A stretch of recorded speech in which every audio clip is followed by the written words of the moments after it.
new money versus old money. So you can't inherit debt, but the debt has to be paid from the estate. Obviously, this Maid Wars backdrop is going on. I've got a folder with "If I Die, Start Here" on the front of it.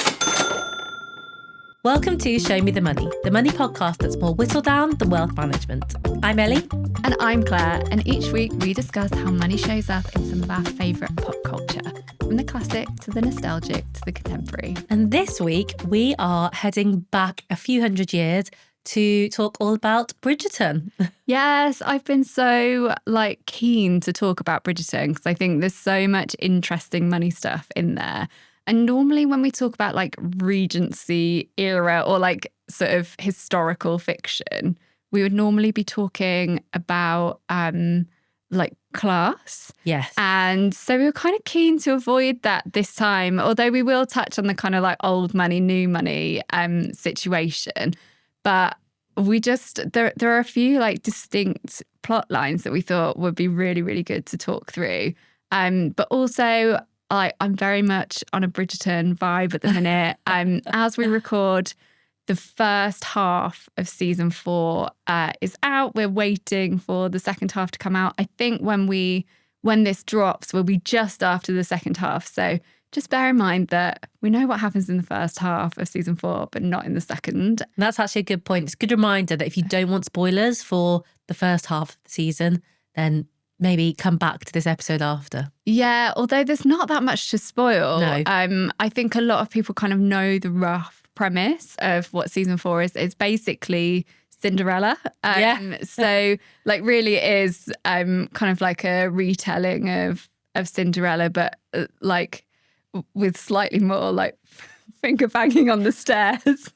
Spoiler alert. Yeah, it's kind of a retelling of Cinderella, but that's not the main thing that we want to talk about to do with season 4. So for anyone who maybe doesn't watch Bridgerton currently, I actually didn't start watching it until season 3, and then I just watched all of the first 2 and then season 3, mostly because I'm such a Nicola Coughlan stan. And I was like, if I'm going to watch it, I have to watch it from the start. And I have to say, I feel like it's got better. I've enjoyed it more as time's gone on. Yeah. Which is quite rare, actually. I feel like most of the time things get worse the longer they go, whereas actually with this, they've managed to keep it fresh. I think actually maybe a better way of saying it is that I found the 2 leads very annoying in the first series, and then I really like all of the leads from that point on.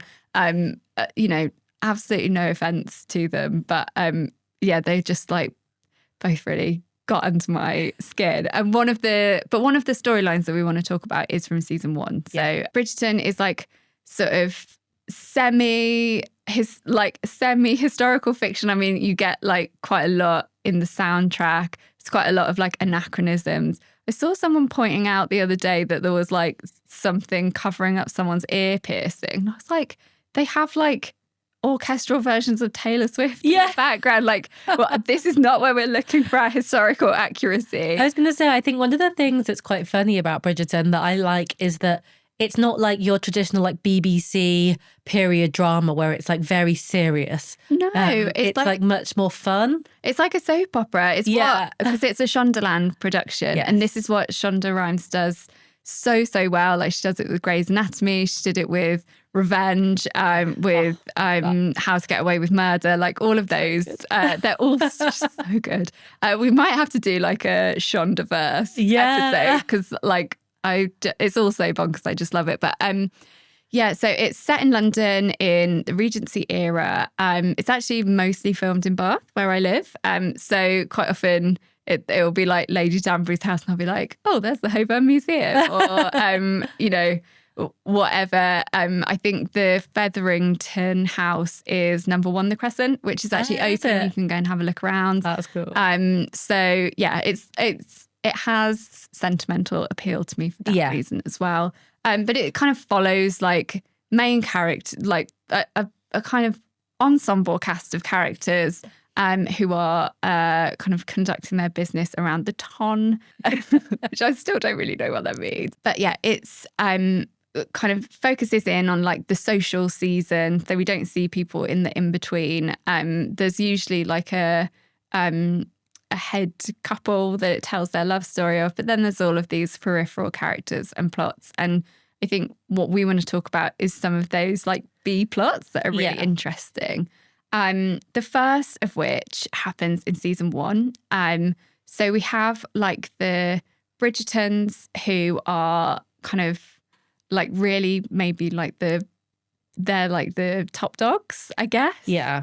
And it's Violet Bridgerton's the head of the household. But her husband, the dad, has passed away from a bee sting like some years previously. She's got 8 children. Their names, it's very twee. Their names are like according to the letters of the alphabet. So there's like Anthony, Benedict, Colin. To be honest though, if I had 8 children, I think I would have to have a way of remembering them like that. So I kind of respect that. You know, see what's the face with the 22 children? Yeah. I genuinely, I do have ADHD, but I don't think I'd remember all their names. No I'd chance. have to have some sort of like You'd have to have a mnemonic. system. Yeah. And that's almost too many for the alphabet. How many letters are in the alphabet? 26, yeah.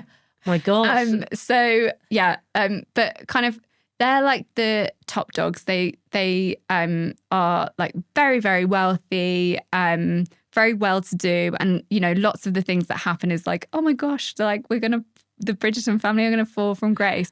And they're very like, I guess, old money, I suppose, and they're very sophisticated. They're very elegant. They're very poised, even though, you know, they get up to loads of shenanigans. And then we've got the Featheringtons, which is in the beginning is Lord and Lady Featherington. I'm going to have to say Featherington so many times. I'm going to trip over it every time. Sorry, listeners. So we've got the Lord and Lady, Portia, and can't remember his name. Doesn't really matter. He's not in it for very long. Played by the brilliant Ben Miller.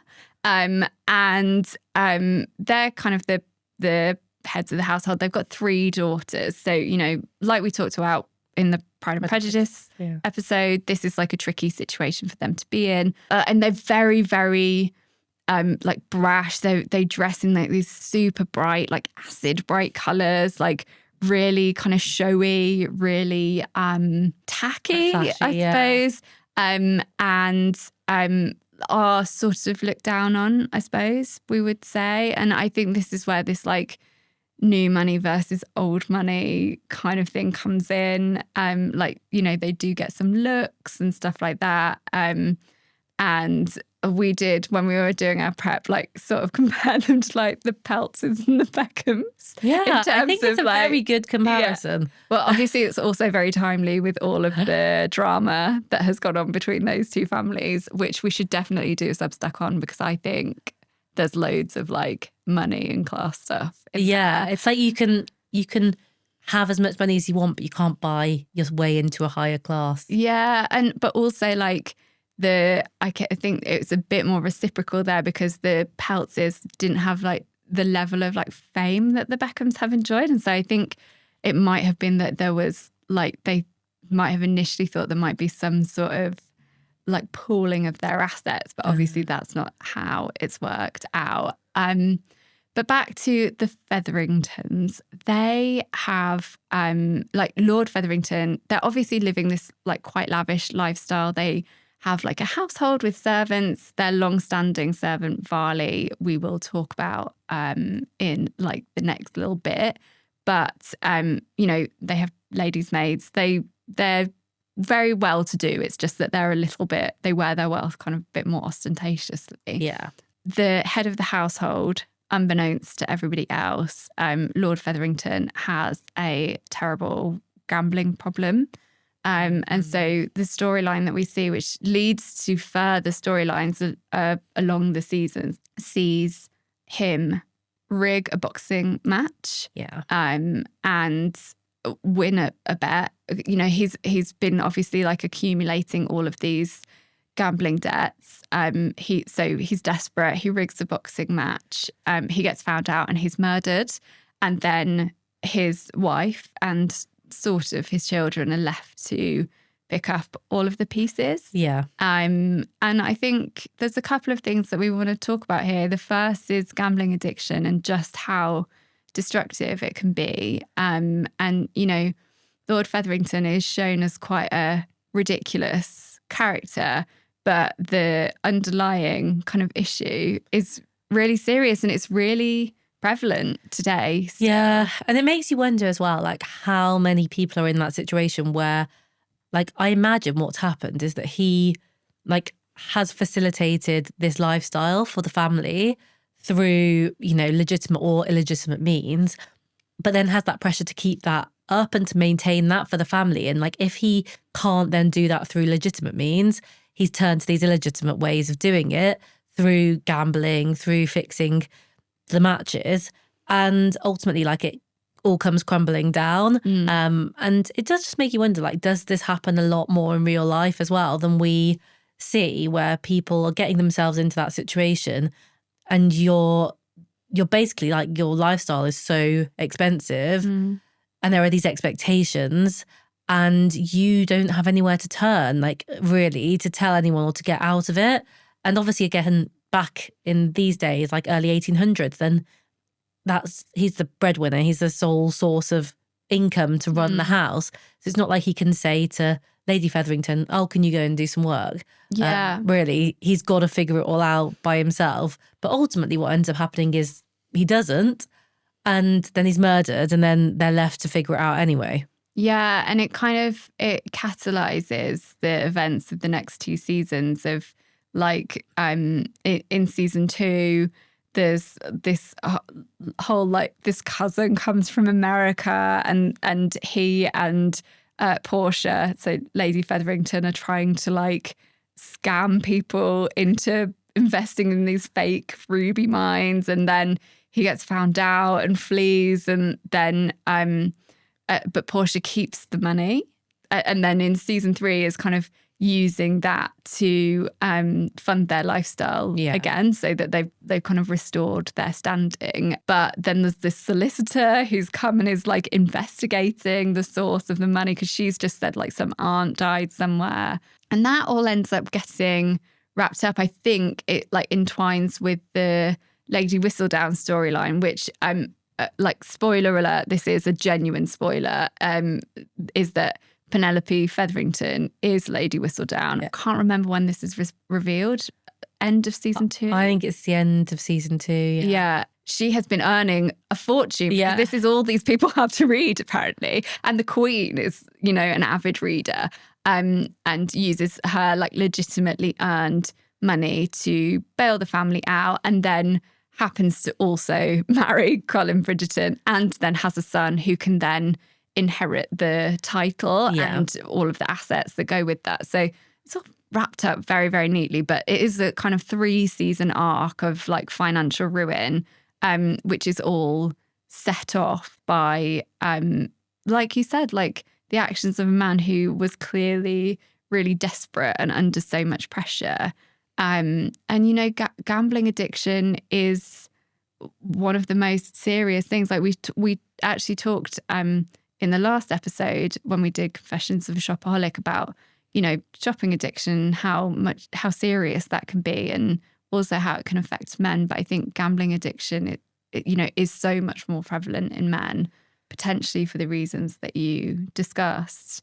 But we see it everywhere. I mean, there's, like, even professional footballers who aren't allowed to bet on football for obvious reasons, because they can influence the outcomes, have been, you know, given bans. My whole family are Newcastle supporters. They had a player who they just signed who then was immediately banned for 10 months. Sandro Tonali for betting on matches. Ivan Toney, similar.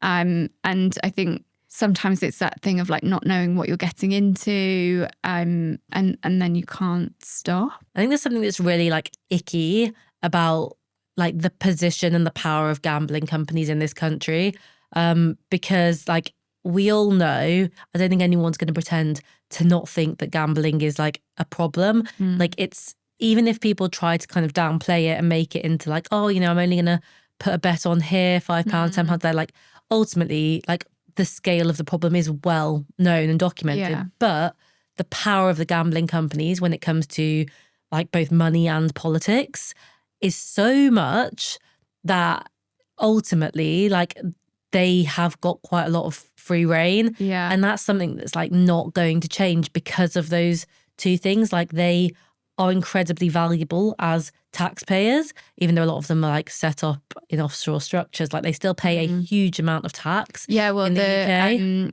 The Bet365 family, they were like in the top 10 taxpayers, weren't they? That exactly. was like recently published. And then like the same, they in terms of politics, like they have a lot of sway politically, and like ultimately politicians have to think about, you know, our tax receipts and how are they going to fund that. And it's similar with other industries as well, which are like questionable. But I do think that like the level of like freedom that gambling companies still have when it comes to advertising, particularly around sport, is quite wild. Like, it is absolutely everywhere. Whenever you watch any live sport, like, it's on like the adverts on the TV, it's on the shirts, it's on like the billboards around the pitch. And like, that's just like, that has just become quite normal. Yeah. And I don't really see how that's ever going to change that much. Like, yes, there's some more disclaimers, but is that stopping anybody? No, it's really horrifying actually, because it's not just even within the sport. It's like celebrities related to the sport are often like spokespeople. So like, I really like Peter Crouch, but he's the spokesperson for like Sky Bet or whatever it is. And I don't know if we've said this on the podcast before, but like the one place where I draw the line is I would just never work with a betting company. And, you know, we want to have this podcast funded for a long time. But even if we were having to fund it ourselves, I think like if like a betting company offered, we would just be like, no, sorry. Because I think it is just everywhere and it becomes so normalized. But then something that like should really make you sit up and think is that, again, all I know about football is Newcastle United, but they had a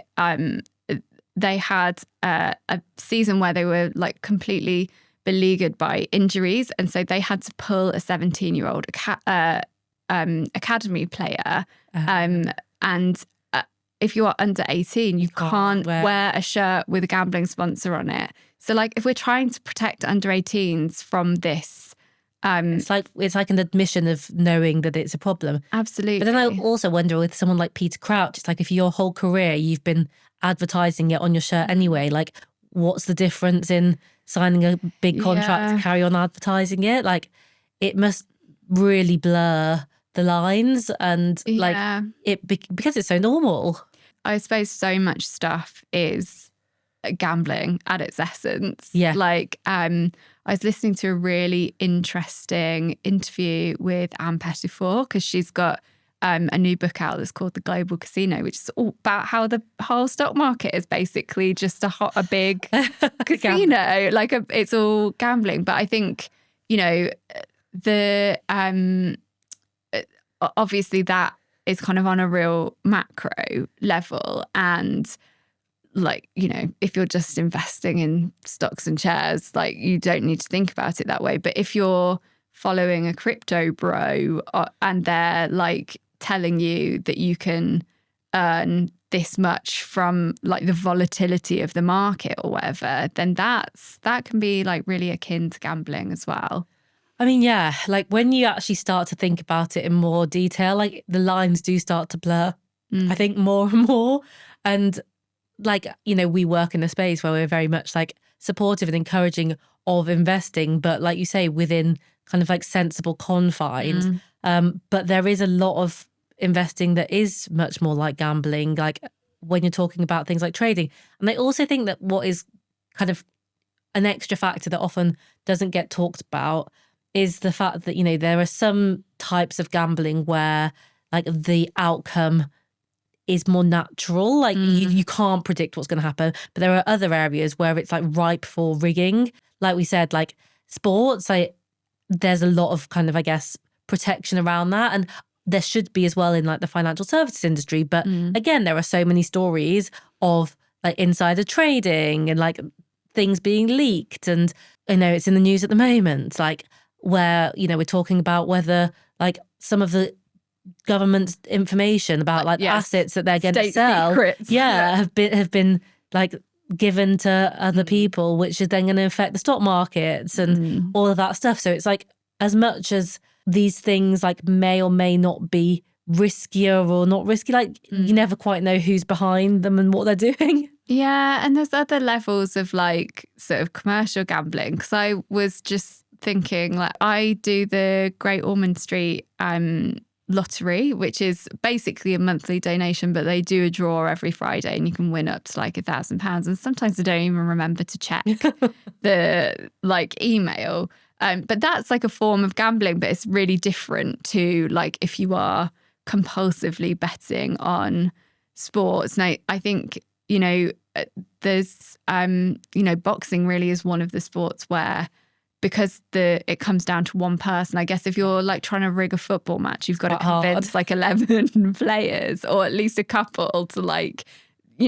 throw things off. And there's other influences at play. But with a boxing match, it's one-on-one. But I do just think like so much more could be done to help people. And if, I guess if you're listening, it's like the responsible thing for us to do. If you're listening and this is like ringing a bell for you, whether it is like betting on sport or whether it's even like compulsively doing the lottery and spending like a fortune on that, you can find support at Gamble Aware. And, there are like tools available to help you that kind of sit outside the just like when the fun stops, stop, the like disclaimer that these companies have to use. Yeah.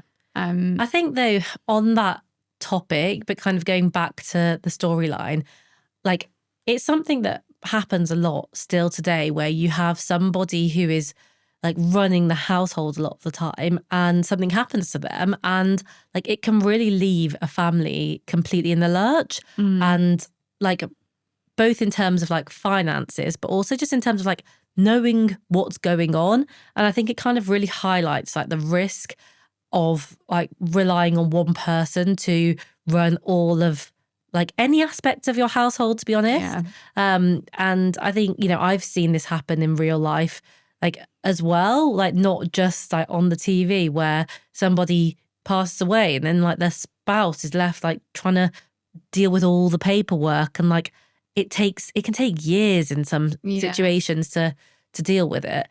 And I think understanding like your situation, making sure that you know what's going to happen if that happened, like if you or your partner suddenly passed away, like that's so important. And I just wonder like how many people actually feel like they're in a position to do that. Yeah, I've started doing it. I've got a like folder with "If I Die, Start Here" on the front of it. I've been posting about it on my Instagram because I think it is just like really important to know what to put in there, because there's the things that you might like think of, like life insurance, your will, obviously, stuff like that. But there's also like account logins and passwords and things to cancel, and also like some of the more touchy-feely stuff, right? Like one of the things so my dad died when I was 20. I always wish that I had like a final like letter from him, even if it was just literally like a couple of lines long. So I think, it doesn't always have to be super sort of morbid or impersonal. It can be quite like life affirming. And I have found that as I've been like starting to put mine together, is that it just how you get peace of mind, your family get peace of mind. Like it's a really, really good thing to do. Alas, that has not happened to Lady Featherington. She's been left with an absolute ton of debt. And that also does happen in real life, is that like sometimes it's just the admin, but sometimes someone dies and you suddenly uncover lots of things that have been going wrong. It is actually very interesting, this point. So I looked into this as to what happens nowadays. And obviously it was probably quite different back in the 1800s. But what happens if your partner, your spouse, a family member dies with a lot of debt and the surviving relatives do not actually become responsible for that debt. So you can't inherit debt, but the debt has to be paid from the estate. And I guess ultimately, like if you're relying on that estate to then be yours and a load of debt that you weren't anticipating has to come out of the estate first, then that can leave you in a really difficult situation. Yeah. And this ties back as well really closely to like how you own property. And I think, again, a lot of people maybe don't think about this. And this may be controversial, but like there's been this big movement towards, you know, keeping everything separate. And I know we've talked about this before. But again, this is another area where it's really risky to have your house as tenants in common rather than in joint tenancy. Obviously, there are pros and cons to both. So joint tenancy is where you own it together. Yeah. And tenants in common is where you each own a specific proportion. Yeah. Exactly. Because if you're joint tenants, if one of you passes away, like because you own it together, it just becomes the property of the other person, which means that in this situation, it doesn't become part of the estate. So your house is safe from debt collectors, etc. Whereas if you're tenants in common, the half that was owned by the person that's died is still their half and becomes part of their estate. Yeah. So it can then be accessed by debt collectors, which then means that you're vulnerable in that situation. So I think it's something that, again, I never really thought about, like as being a consequence of that decision of which one to do when you're purchasing. Yeah, because actually quite often tenants in common is framed as a way of protecting what's yours. For example, if one of you has contributed the entire deposit and especially if that's been like a family gift. Yeah. Actually, it shouldn't be, especially like if you've worked really hard for it, it should be even more so. But I just mean in terms of like sometimes family have conditions on gifting that to you. It's seen as like a way of protecting what's yours, whereas in actual fact, like it can also leave you vulnerable on the other side. And I think it's worth just thinking, like if you are in that situation, like looking at other ways that you can protect that money, like having like deeds of trust or whatever, or looking at drawing up agreements outside of that to protect your deposit, for example, so that you can avoid that situation. But it's just something that I have learned whilst researching this that I wasn't really aware of before. Yeah, absolutely. And I think, you know, we have to also remember that all of this is going to be like entangled with all of the grief and really raw emotions that you're going to have after someone's died anyway. And also I'd say quite often, if this is the situation, it will be the case that the person has died quite suddenly. And so I've seen quite a few like bits and pieces of interviews from Ramesh Ranganathan and his brother, because a similar thing happened to them. Their dad died very suddenly and a big financial mess was uncovered. And the aftermath of that like really drove a wedge between the two of them as brothers, you know. So I think there's as with everything to do with finance, especially to do with like money and family, there's so much more to it than just the actual problem of the financial mess. It's all of the like, ripple effects and emotions. But you know, like my grandparents, they were together from when they were in their early 20s, and when my granddad died at 94, they had never had a joint bank account. So like it's just stuff like that. And so his accounts were then in probate, and you know, it's just trying to have a handle on things. And you know, my granddad's death, while like all of us have been, are and were so desperately sad about it, wasn't unexpected. No. He was 94. You know, and there was so much admin to do around that. And, you know, it's a lot of it's still ongoing, like around his pension, around all of this stuff. So yeah, just having things neat and tidy. You know, he was not like a disorganized man, like, and they were, you know, there wasn't anything to uncover, but it's still really stressful. Yeah, there's no like centralized system, which I'm baffled by, that there's not like one service or someone hasn't come up with a way to like streamline all of this like after death process. Oh, maybe we should. Yeah, maybe this is our next business idea. I mean, moving on to like a slightly different subject, one of the things that we see happening in this series of Bridgerton is effectively a maid war. And I love this because I think it's a really fascinating insight into something that like has also translated into like modern day as well, that we see happening. I literally was like messaging you as I was watching it, being like, there's such a good storyline for us to talk about in this season, because it is, we can like really use it as a metaphor for things that might actually be happening in people's lives and might actually really help them to negotiate. But yeah, like what essentially happens is that, and it does tie in with the main storyline. So Sophie, who's our like female romantic lead this season, she goes to the masquerade ball where she is promptly fallen in love with by Benedict Bridgerton.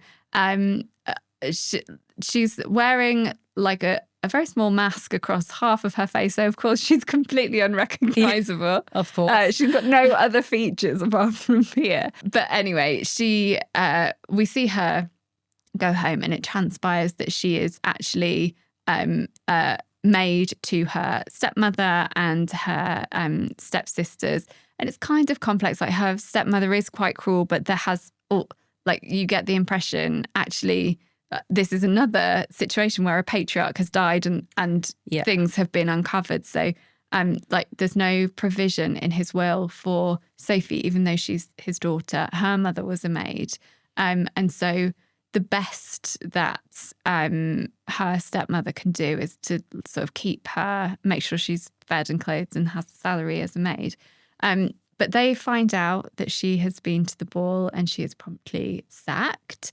And this creates a vacancy, and one that they're desperate to fill. So they offering higher wages from another household. And this kicks off this whole maid wars where maids are suddenly able to demand higher wages, and they're moving from family to family to family.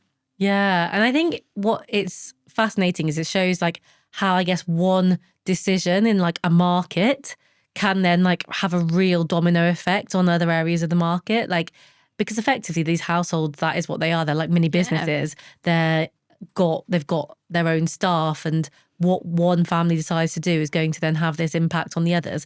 And I guess in a situation like where you're a maid, a lot of the time you probably don't feel like you're able to ask for more.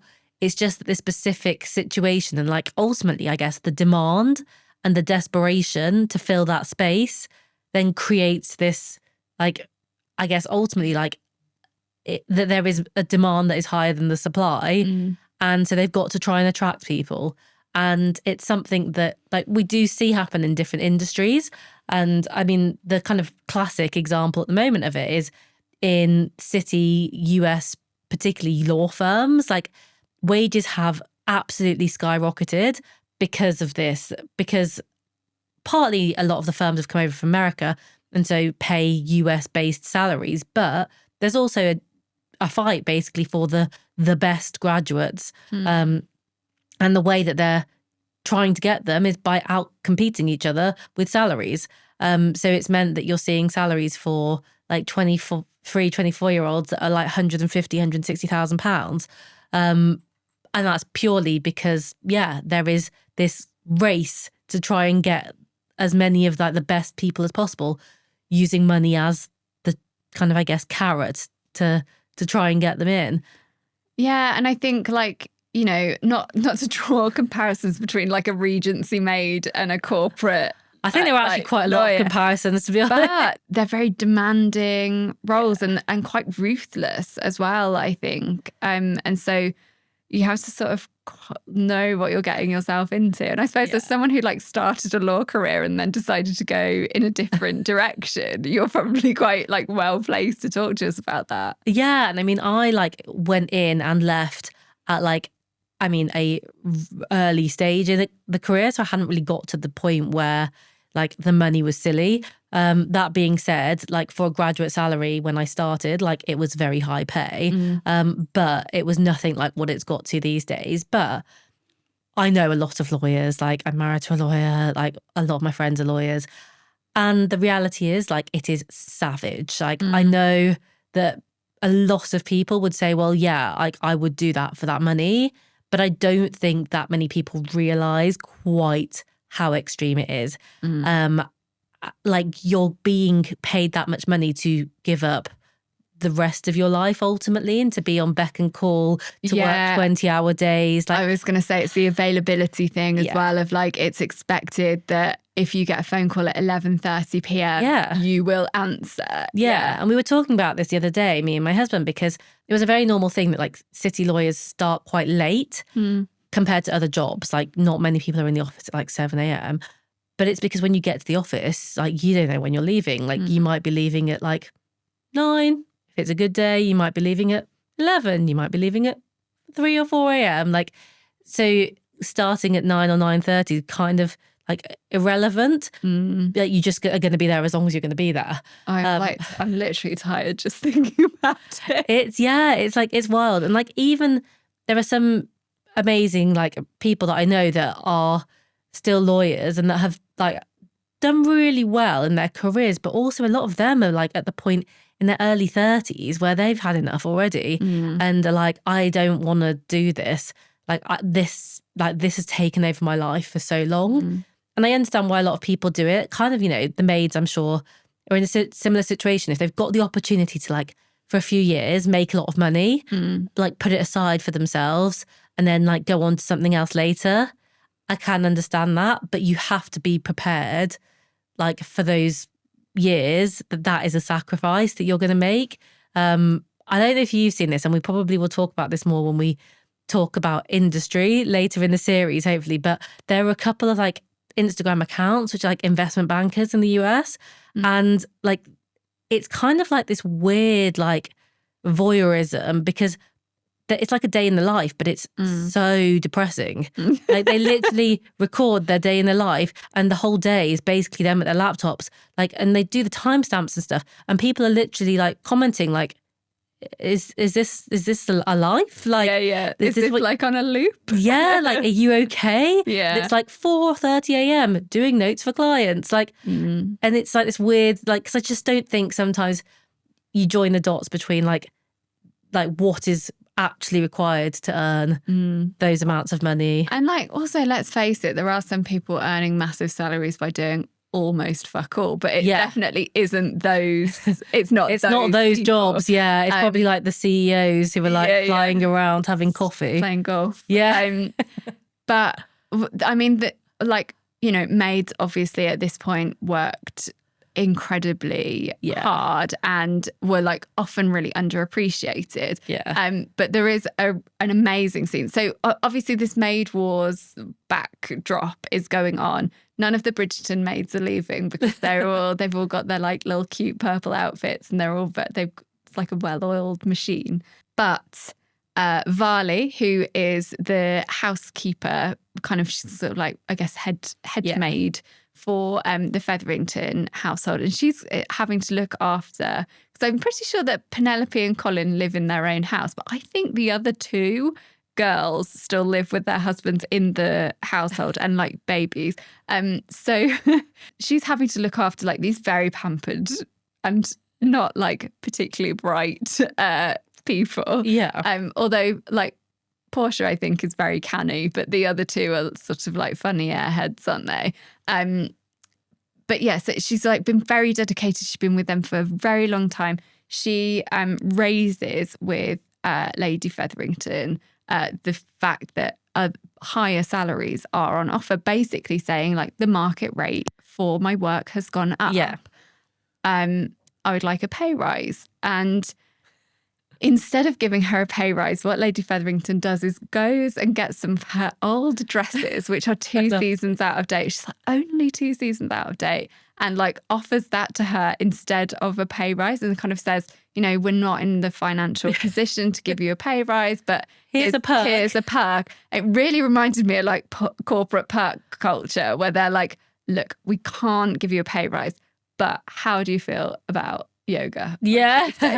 How do you feel about an Amazon voucher? Yeah, absolutely. And like, you know, some of those things have value. I was talking to my husband about this because every job that he's worked at before, you got your birthday off, or most jobs. And in his new company, it's really great, but you don't get your birthday off by default. You have to book it off. And we were talking about the fact that actually that's one perk that does mean quite a lot to people. But the flip side of that is that his company pay incredibly generously. Yeah. They have a really good like bonus structure.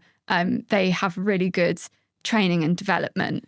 Like, you know, and I said to him, like, you can just book your birthday off. Like this, take the holiday. This essence of like a good job where you feel cared for and looked after and well remunerated is worth a lot of those like quite meaningless perks. Yeah. But yeah, he did say that birthdays off is something that like means quite a lot to people. So, you know, it's potentially something that they could introduce. But yeah, corporate perk culture is very, very like funny to me. Yeah. I've had some decent perks at jobs in the past. Like I worked for an interiors company and we used to have staff sales and like almost That's like nice. we're just kind of we've just phased out our table that I got for 20 quid at a staff sale, but it was like so really lovely, beautiful. I do always think like when you work for a good company and you get like a good discount, that's like winning. Like my stepdad he does like a few shifts at the local Sainsbury's and they get like really good discounts. And like when you look at the cost of your food shop, I would happily like take that, like the value. And it's like TFL as well. I could go on about this for hours, but TFL, if you work for TFL, you, I think, and a family member often get an Oyster card as a part of like the deal. And that's worth like £170 a month. Yeah, I do think that some perks, especially when it comes to like discounts, can actually act as like supplement to your salary. Well, yeah, because it bridges the gap, doesn't it? We talked about this with journalism before as well, didn't we? Of like the freebies kind of can top up your salary because it's stuff that you don't have to then buy. But yeah, no. But on the other side of it, this like dresses instead of pay. Old dresses. She was like, you know, oh, you can wear them on your day off. And she's like, well, there's no point in me having a day off because I don't have any money to like go and do anything. And ultimately that ends in her moving to work for, of course, she's gone to work for like evil stepmom and the evil stepsisters, because that ties in very neatly with the story. But so sometimes the money matters and you've got to go where the money is. And sometimes you have to like call your employer's bluff. But I would say if you've got another offer on higher pay, and you're going in to sort of say, look, I've got this other offer, but I'd rather stay here, you kind of do have to be prepared to leave. Yeah. You know, I'd love for us to do like a bit of a deep dive on negotiating at some point. We definitely I have a lot to learn. I've some to contribute, but I have a lot to learn. Yeah. But yeah, I think that kind of brings us to the end of chatting about those bits of Bridgerton. I'm sure that as time goes on, other stuff will come up. So maybe we'll do a part 2 sometime. But, definitely. Yeah. Thank you so much for listening or watching. We hope you've enjoyed the show. As always, please do subscribe, follow, leave us a review, and let us know if there's anything that you would like us to cover in the coming weeks. Yep, you can also find us on Substack. Just search for Show Me the Money. And we're at Show Me the Money Official on Instagram and TikTok. And we'll see you next week. Bye.